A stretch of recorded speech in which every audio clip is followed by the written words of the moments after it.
Thank you, MC. Good afternoon, everyone. The distinguished panelists have already been introduced. So my job is very simple. It's to go straight into the content.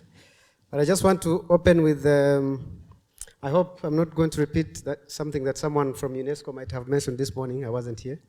There's one phrase that I like in UNESCO's constitution. I'm going to paraphrase. It's along the lines of the wars start in minds of men, and it's in those minds that defenses of peace should be constructed.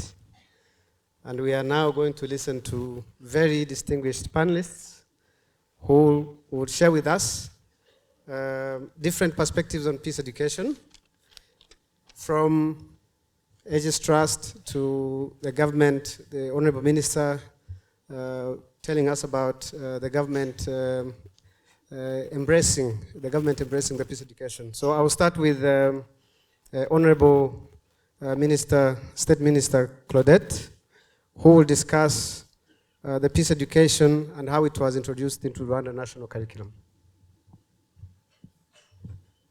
Thank you. Good afternoon, everyone. I will discuss, how the peace education was introduced in the national curriculum, but before that, I wanted to take a step back and look at what led us here, what happened. I'm sure you've been immersed in what has happened, but it won't hurt to touch a little bit on what education was prior to the genocide against the Tutsi in 1994. Formal education in Rwanda, it was introduced around 1880s. It was brought by the missionaries. But before then, it's not like we didn't have education. So it was the responsibility of the elders to impart knowledge, values to the youngsters. But now, when the missionaries came, and the Germans, because we were first colonized by the Germans, they started these schools. So the mission of the missionaries was more to create a cohort, quote unquote, of an African clergy. When the Germans lost Rwanda as a colony, we were attached to the Belgians. They took over. And so they led the first curriculum design, formal curriculum design, while the missionaries continued to take care of the overall management of the schools. After that, different denominations, religious denominations, established their own schools, but Catholics, of course, with the curriculum led by the Belgians, remained prominent in the education system at the time. When both the missionaries and the Belgians, they molded the education system into their own needs. And I want to pause here and reflect, because when you own the content, the curriculum of what is taught to your people, you actually own their future. You have their future in your own hands. And we will see that this later contributed to what unfolded, that we all know.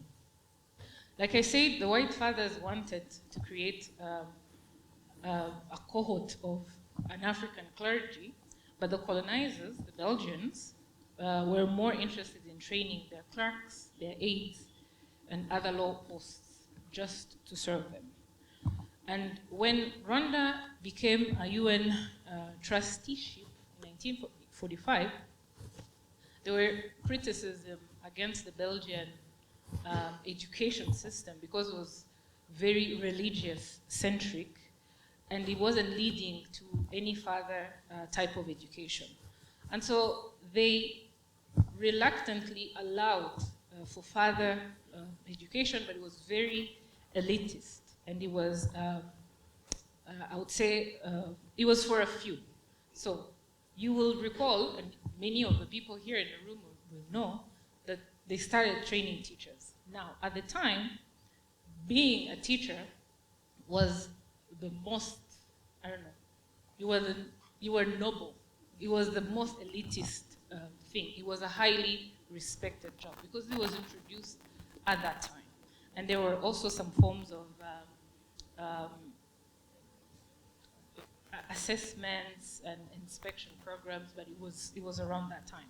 Now, when Rwanda became independent, inherited what is written by different scholars, inherited around 100 schools, primary schools, and a few secondary schools and seminaries, obviously, because the missionaries.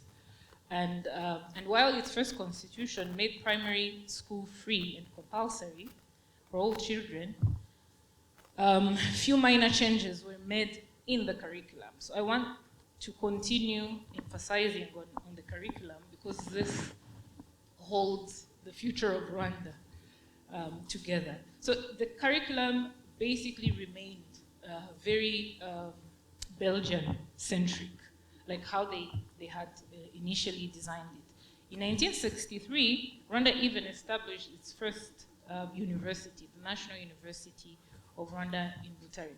And then a series of reforms then followed. Now, in 1973, the government at the time introduced iringaniza, or quotas. I think anyone that has read history knows this. We will all recall that in 1959, Tutsis were persecuted and a large number of them fled the country. And so in the already limited number of schools, this iringaniza, the introduction of quotas, policy ensured that primary 6 students could only join secondary schools based on many introduced criteria, but two were highlighted: regional quotas and ethnic quotas. This would further,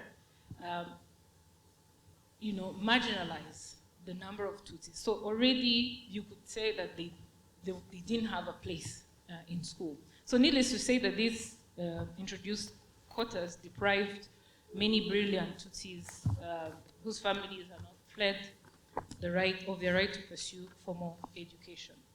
So by 1990, only less than 10% of the students were able to join secondary schools.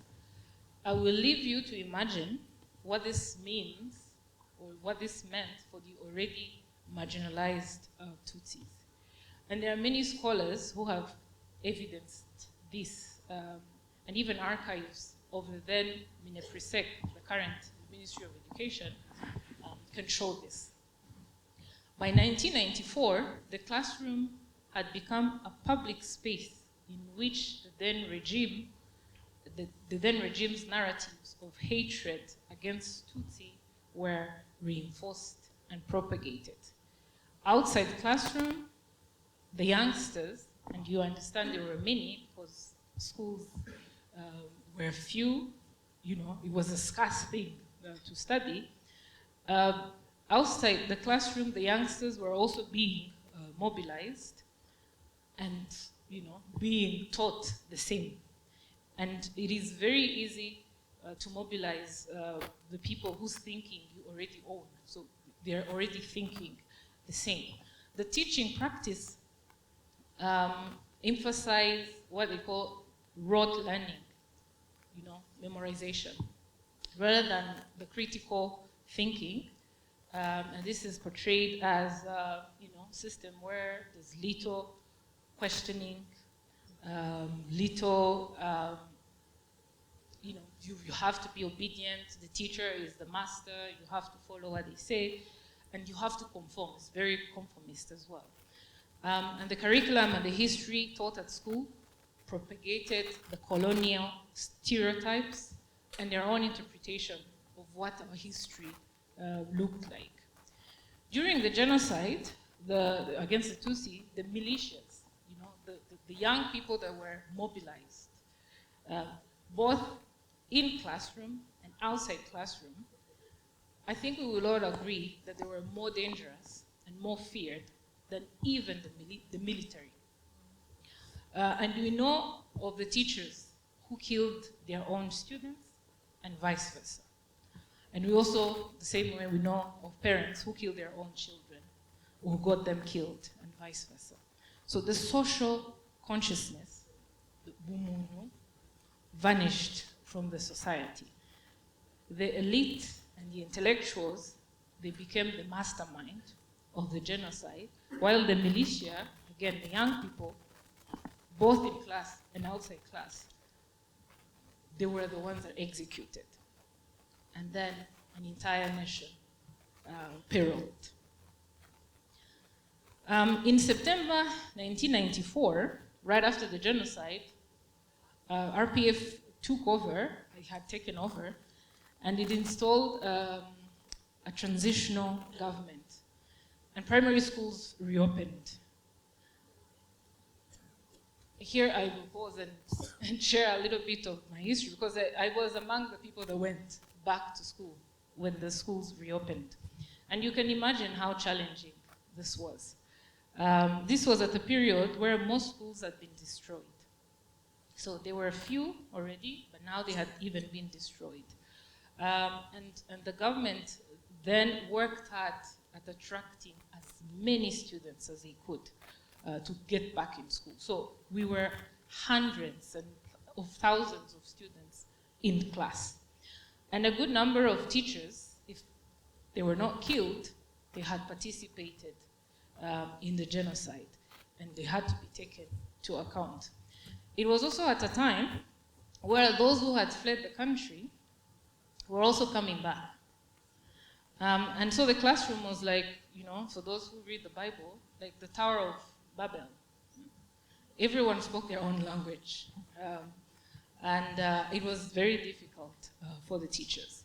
And not only this, in the aftermath of the genocide, every child, especially orphans, and the teachers, some of them had become widows. They were dealing with their own traumatic events. And credit, maybe because now I'm in the education system, credit has to really go to everyone that went back to school to study, but also the teachers that undertook that difficult task of bringing everyone together back in the classroom. But just like everything in the country, the leadership and the resilience of the Rwandans prevailed. Everyone understood and still understands up to this day that transformational change is a marathon and not a sprint. The peace and reconciliation journey took roots in the schools and outside classroom, and broadening universal and equitable access to education while improving the quality became central to the government ever since. And so much so that by 1999, 4 years after the genocide, the World Bank reported that the number of children in primary school, so enrollments, it had already surpassed the number that would have been enrolled had the system expanded at historical rates of increase. So basically, 4 years only surpassed the number of students that were enrolled since 1962. And this was, tremendous. In 2000 alone, the gross enrollment was at 107%. We still have these gross enrollment rates, and we're still working on these, but this is something unheard of, especially in the country. These efforts were obviously combined with significant investments into infrastructure, teacher training, and a number of policies geared towards universal access to education. 6 years that were, free for all and obligatory for all became 12 years. Today, every child goes to school since they're born at 3 years. They continue and finish up to the 12th year of education. Today, the teaching methodology has changed. As you remember, before it was rote learning, memorization. Today it's competency-based allowing critical thinking, creativity, and get students being central to their own learning. Curriculum changes have incorporated, thanks to Aegis Trust, peace and values education, and is now a cross-cutting subject in our national curriculum. And this contributes a great deal to a generation that I believe will grow up to be more thoughtful and more empathetic and has values. And this is very important. And as of this academic year, this is a statistic that I'm going to share that is interesting. We have close to 104,000 teachers. The majority of them are below the age of 40. But 30% of these teachers are below the age of 30. They were born, obviously, after the genocide. It is important that they are equipped with historical facts as they stand confidently in front of their classrooms and teach the history of Rwanda. And Aegis Trust helps a lot in this endeavor by helping train these teachers. Even those that find it difficult to talk about the past, they are equipping them with practical knowledge on how to deliver these topics. And they make also lots of contribution on research, first by opening up their archives to the scholars community, but also to our researchers and professors at universities. They do host a lot of workshops here for our teachers mainly, but also for the community leaders and everyone. And so this equips everyone with practical knowledge on how to impart historical facts.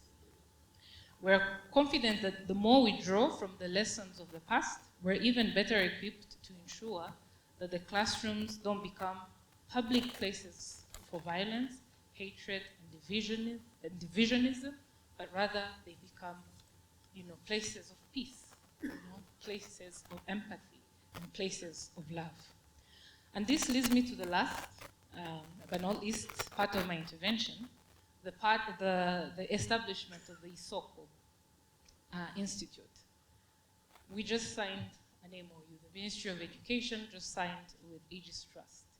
And we're excited to be partnering with Aegis Trust in expanding the amazing work that they have been doing at the memorials, but also with our own teachers. And we want to see it going further and being extended further.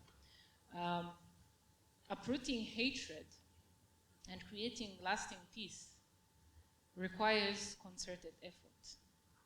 And the Rwandan ministry is proud to contribute to this in any way we will be asked of. Thank you.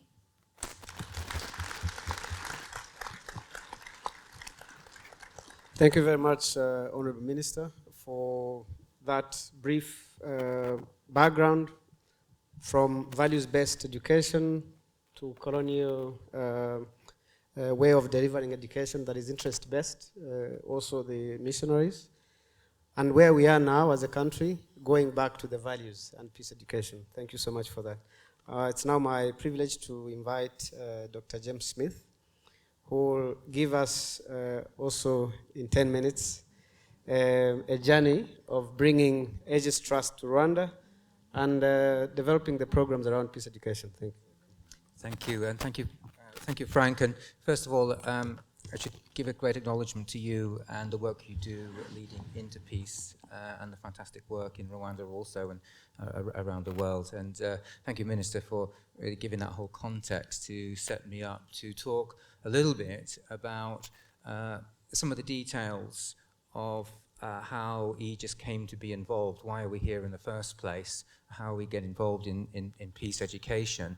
You heard this morning that Stephen and myself, with the help of our parents, were helping to set up were setting up the UK National Holocaust Centre. It was intended to be a warning from history when the genocide against the Tutsi happened and the genocide in Srebrenica and Bosnia took place, which is a big challenge to us. But we continued to develop Holocaust education programs then, and then 4 years later, the Kosovo crisis happened, where there was massive ethnic cleansing of Kosovan Albanians. I went there, I was a medical doctor, and went there with one of the aid agencies. What struck me was speaking to refugees, how many of them knew that a great catastrophe was going to happen months before the ethnic cleansing took place. And if they knew, there must have been warning signs. And that's when I began to think that, understand that genocide has a process, and if we can understand what that process is, there may be opportunities to intervene, not when it's so late with NATO bombing or with other military interventions, but could we possibly develop earlier interventions? And that's how Aegis Trust became to be founded 25 years ago, with this idea for the prevention of genocide. It seems a vast ambition. How do we then think about breaking that up? We took the medical approach to the prevention of disease, the sort of primary, secondary, tertiary prevention, primary addressing root causes, and perhaps there was opportunity there in primary prevention to have behavioral interventions, maybe through education or through media. Secondary intervention being when there is a crisis happening and requires a more robust intervention to protect civilians, and tertiary prevention, recognizing that after the killing has stopped, there is ongoing consequences for the communities, for the victims that need healing and rebuilding. So Aegis was going to be a kind of a think tank research policy organization based in the UK, but the government of Rwanda and survivors had a different idea and invited us around about that time, in fact 7 years after the genocide, 7 years after the genocide in 2001, to help to develop the genocide memorials. I was very reluctant to become involved because I thought, well, who are we? What authority do we have? We were part of the bystanders, the international bystanders that failed to be by your side in Rwanda's hour of need. But was persuaded to come by the Survivors Association, Ibuka, who ran a conference called Life After Death. And let me give you a little bit of emphasis to something that Freddie was describing earlier about that context, with the idea that there could be interventions to prevent or rebuild or reconcile or develop forgiveness. Just 30 or 40 meters away from here are mass graves. And 25 years ago, 20 years ago, I will never forget, and I remember every time I go through the mass graves, the expressions on the faces of survivors who were bringing caskets through the rain, sliding in the mud to try and reach those mass graves, and the sense of bewilderment, abandonment, the crushed spirits as they try to bring their loved ones, and they didn't even know, many of them, if their loved ones were in these caskets, because they were often 10, 20, 30 people remains in each of those caskets.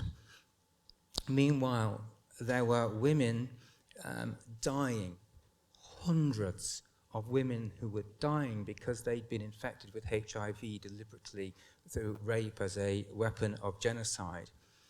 And there was debates happening in the international donor community about whether it was right to provide antiretrovirals to these women because it might cause resentment in the wider community, and there was other issues about nourishment and so on. So the genocide was continuing at that time. In the context of this, the reflections that we're having here today on forgiveness and rebuilding, it was impossible to even think, it was offensive to think about having conversations with people about forgiveness and reconciliation, yet it had to be an ultimate aim. And that's why I became convinced that supporting the development of the memorials and working with the government and working with survivors was immensely important and had to happen along with the other efforts of justice in Arusha and the national courts and Gacaca, that this acknowledgement, public acknowledgement of the crimes that took place, to demonstrate to survivors that this will not be forgotten. Reconciliation should not be a ruse for forgetting the past.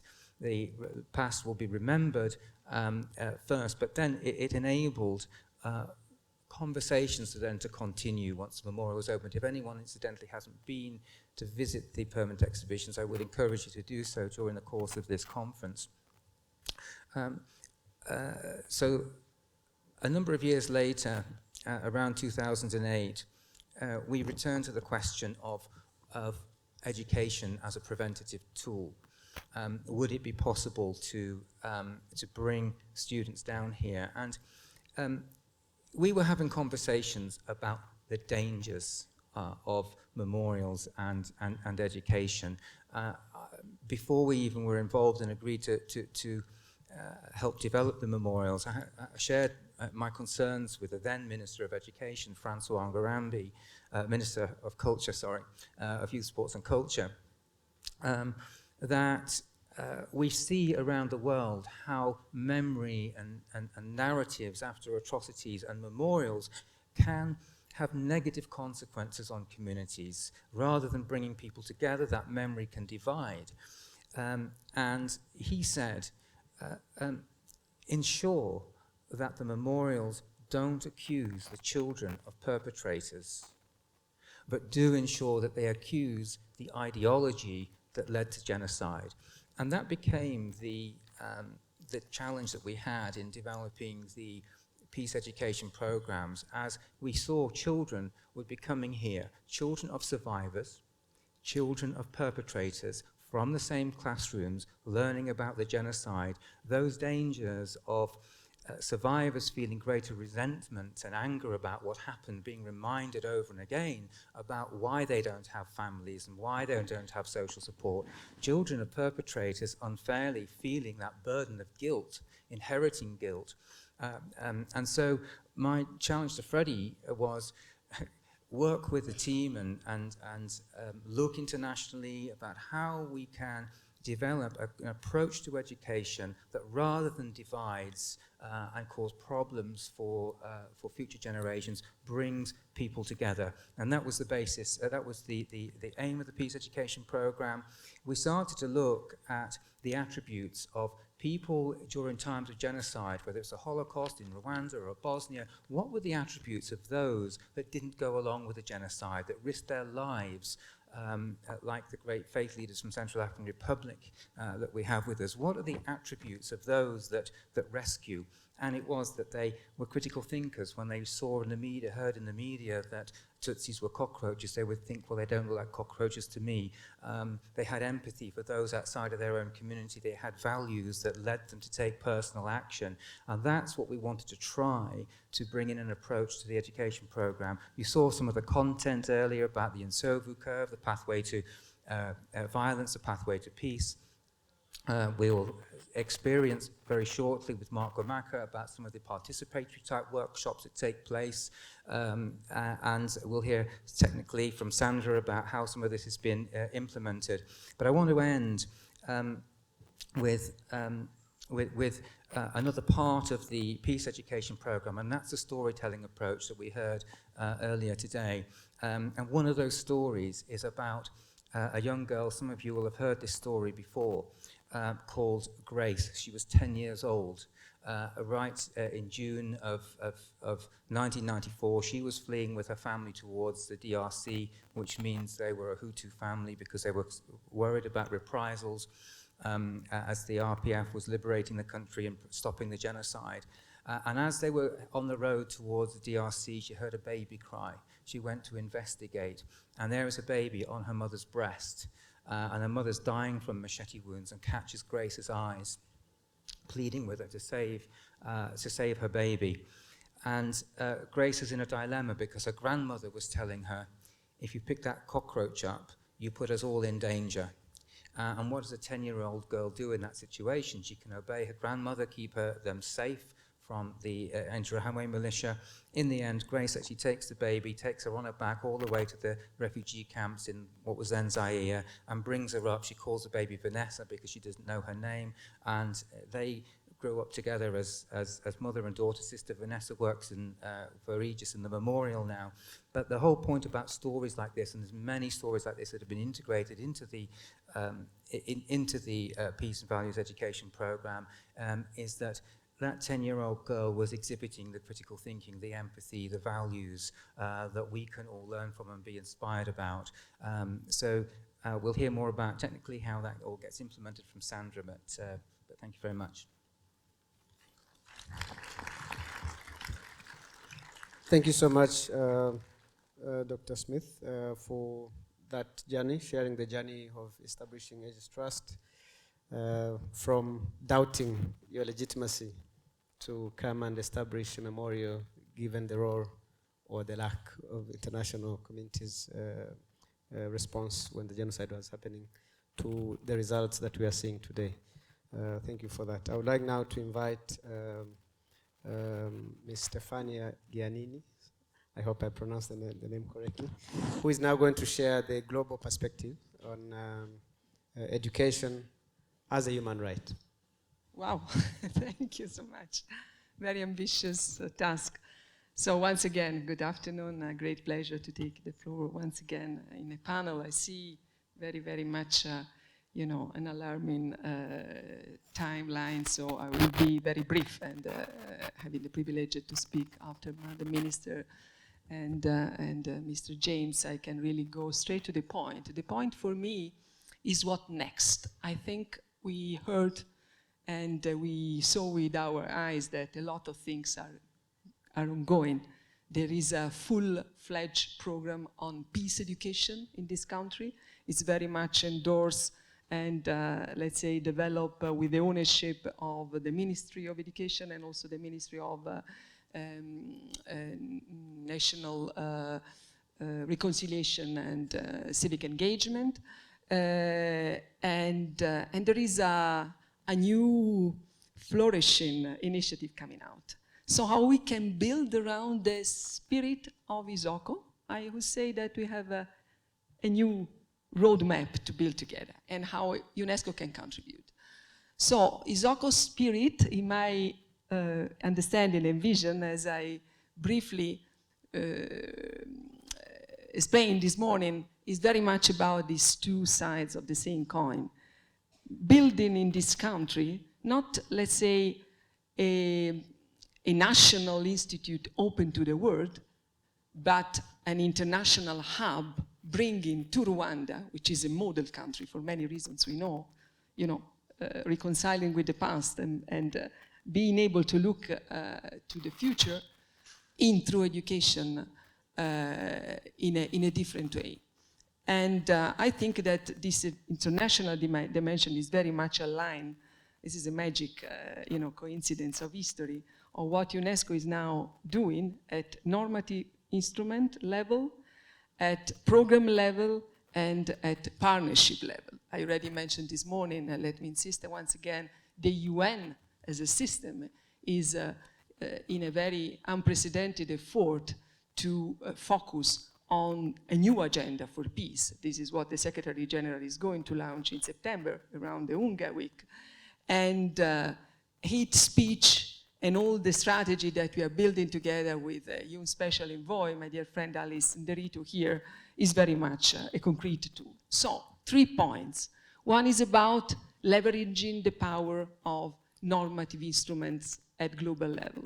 I don't know if you ever, guess and wonder why the cultural heritage program of UNESCO is so popular, so important, so, let's say, influential. I think that it is very much because behind it there is a global convention which proposes and allows country to say, listen, UNESCO, we have an important monument. We have a piece of our identity and history, and we think that it's worth to be preserved, protected, but also becomes a kind of inspiration for future generations. That's what the Cultural Heritage Program is about. So what we have to do now is to define, based on the new recommendation on education for peace, human rights, and sustainable development that member states adopted a few months ago in 2023, which is a kind of clear roadmap defining the values and the policies that country should put in place if they want to align to these global standards is about bringing this recommendation in a very live way to countries and member states. And that's the first step that we are working on. The second one, thanks, Madam Minister, for explaining to us through the history of the country and how you now are going to implement a new agenda for peace. It's not about working on curriculum and that's it, on training of teachers and that's it, on organization of schools and that's it. It's really building the ecosystem around education and through education. And that's the shift of paradigm we need. So let's say the Isoko spirit, in my view, is moving from peace education as an important part of content and curriculum to education for peace, which is about reorienting all the system of education about this new, important, quite timely objective. And let me say that UNESCO is working very much on prevention of genocide through the program that also we are cooperating with Aegis Trust. We just published a policymakers guidance for Africa in this country and in the region. But it's also very much working traditionally, as many of you know for sure, on Holocaust education, on the way we must address these new waves of anti-Semitism that unfortunately are coming out in many countries of the world. And so this is part of, once again, a fully fledged ecosystem. Third and last point is about opening schools and going beyond schools and going beyond the so-called formal education. And this is where not only the role of communities, this is the work you are greatly doing through this memorial and other important places in this country, but it's very much for us leveraging the power of the 4 memorial sites here in Rwanda. And that's where I see the role of UNESCO really to facilitate this shift of paradigm. I think it's the right time, and more than ever, we need from peace education to education for peace, really to change the system. Thank you so much.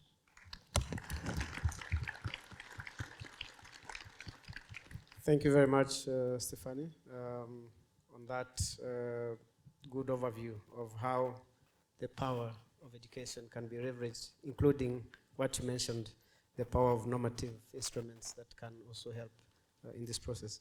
I'm now going to invite Ms. Sandra Shenge, the program director of Aegis Trust, who will delve into the technical bits of the peace education program that we've heard about from this morning with Freddie to James and others that have spoken before. I see there are 4 minutes, but I think I will use the power of the moderator to return you the 10 that you deserve. Thank you. Thank you. Thank you very much, Frank. And I'm very happy to speak as the last person, because the very insightful remarks that have just been shared are very, they have introduced everything. So I'll just have to share, to highlight a few examples of the things we are doing, and that definitely go in line in the same direction as what the things that have been shared. Thank you. So I just wanted to, so from what James has introduced about creating the Kigali Genocide Memorial and having existing challenges, especially with the young people, about questions around the history of the genocide against the Tutsis. So whoever would visit would come out of the memorial with so many questions. And the young people, especially, who were born after the genocide or not, who were still young during the genocide against the Tutsi, would have very critical questions that needed to be answered to. So the programming, the education programming in Aegis Trust started from there. So from organizing workshops for KGM, Kigali Genocide Memorial, okay, so KGM visitors to dialogue and answer to questions. We've then moved to creating model that would be independently evaluated so that we can come up with a peace education model that could be expanded and taken outside of the memorial. So from a non-site, small-scale program, educational program, we moved to creating more tools, to targeting more audiences. I was mentioning young people, but basically, and from the background that Honorable Minister gave, before the revision of the curriculum, we would have challenges of teachers not being able to teach the history of the genocide, and who would actually just bring classes of students to the memorial when it came to speaking about the history of the genocide. And then, once they are back in the school setting, not being able to address those questions. So from that on-site small-scale education program that was meant to actually help those people that were visiting the memorial to address those emerging questions, especially from young people, we moved to having bigger tested models taken outside of Kigali, first of all, but also outside of Rwanda. Freddie mentioned it this morning. We worked very much in countries like Central African Republic, South Sudan, Nigeria, and many, many others, including the USA, where our Changemakers program reached out to audiences there as well. From the very small program we had created at the memorial, we reached out to the outside of the memorial.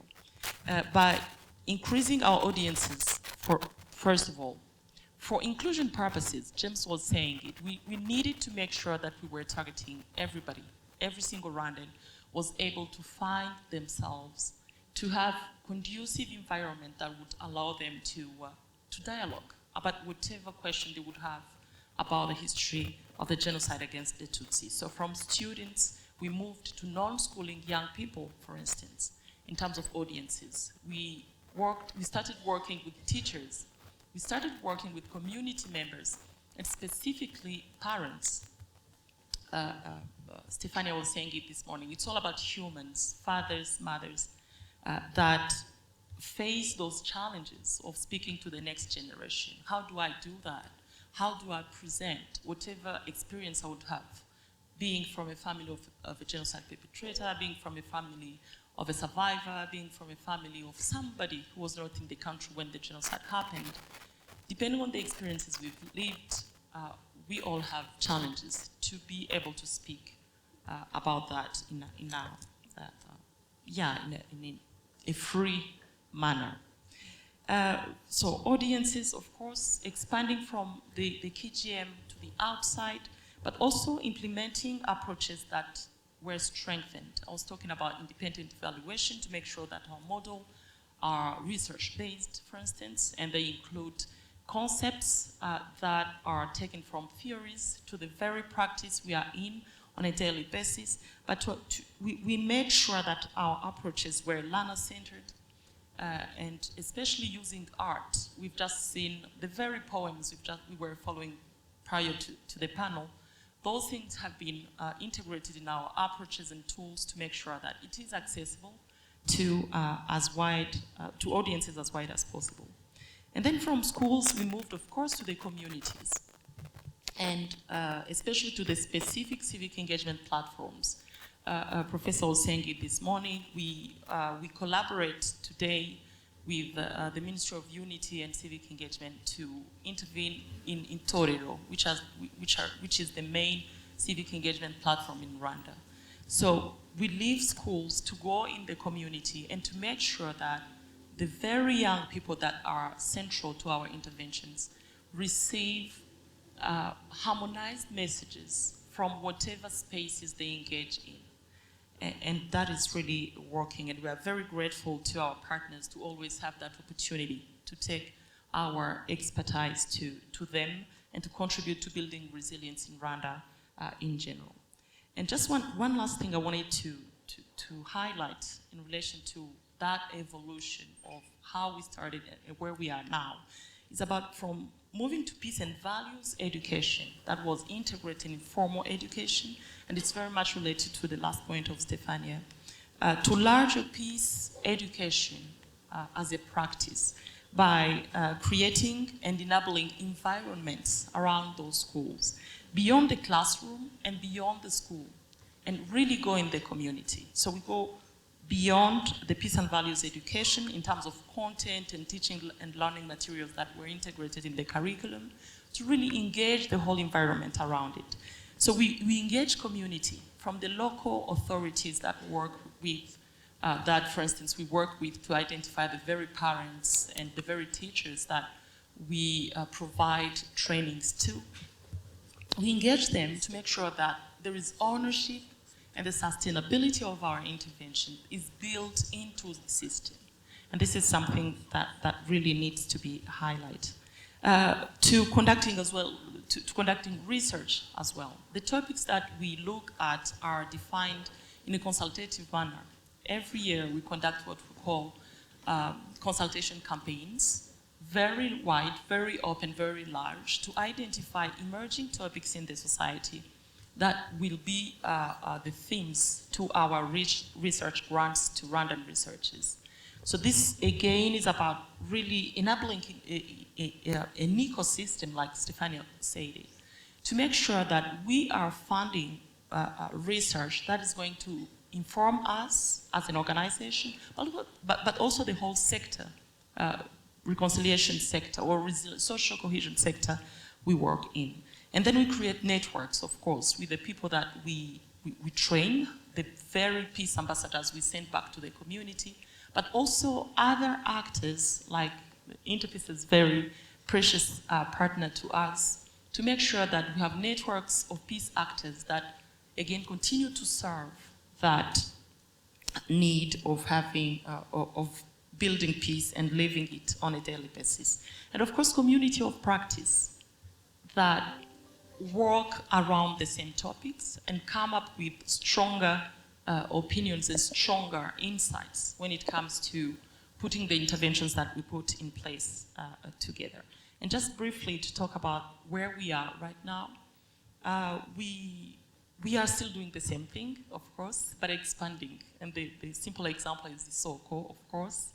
But also, we are making sure that we make a point of adapting our interventions to changing realities in the society, from knowing them through the consultation campaigns I've just mentioned, but also making sure that whatever we find through our research, for instance, is integrated back in our programming through the methods we use, very simple, down to the facilitation methods that we use during our trainings with our teams, really. We go down to that level, but also the tools. We have mobile exhibitions that we continue using when we reach out to the communities, and those we make sure that if there is any thematic area that is emerging, we make sure that we create panels that speak to that thematic area.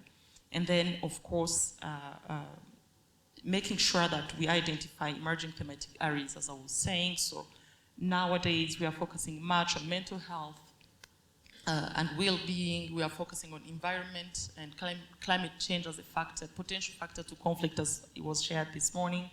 But masculinities as well, making sure that we promote positive masculinities, but also livelihoods through the different examples that were given that I won't repeat. And lastly, we are making sure that there is sustainability of our interventions. The people that we engage are people. They are humans. And you need to make sure that whatever we are inviting them to go through in terms of personal journey, personal healing, for later then contribute to societal healing, whatever we are inviting them to go through, it doesn't do any harm to them, or it doesn't let them challenged. So we do make sure that we reach out to partnerships to create referral systems, including government-led, but also community-led existing structures, but also our partners, as I was saying. Everybody is really engaged around that goal of working with the human and making sure that we are contributing to their personal healing, but also at a larger scale to the societal healing. So I will just let you with a number. We have now reached, Freddie said it this morning, we have reached to more than 2.5 million people to now. And that is the number we've engaged individually, I would say. But we'll reach out to even more people because part of the tools I was mentioning, we do use a digitalized platform to propose the content to even wider audiences and to invite people to engage with it in their peace builders work. Thank you.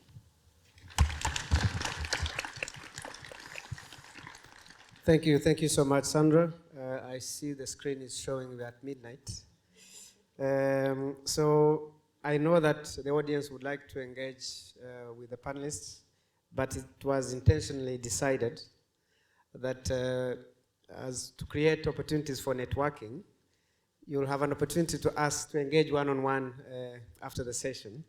I just want to summarize, there were so many powerful points that were made here. Just a summary of the key ones that I've retained. I'm sure each of you has retained a number as well. First of all, that Rwanda at the moment, government and its partners are embarking or have embarked for many years now on reviving values-based education,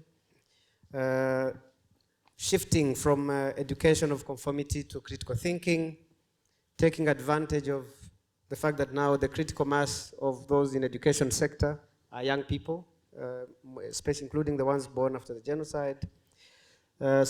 James mentioned the spaces like memorials not being places for blame and shame and guilt, but rather tools for education and fighting ideology. We spoke about broadening the concept of peace education to include broader drivers of potential drivers of conflict, such as climate change or negative masculinities. There are so many points that were raised. I just wanted to flag those few. Thank you so much. And I think all of us here now would agree with a French philosopher who said that peace is the only battle worth waging. And I think in each of our capacities, we are capable of contributing to that battle. Thank you. And I would like to thank the panelists for the good. Thanks so much.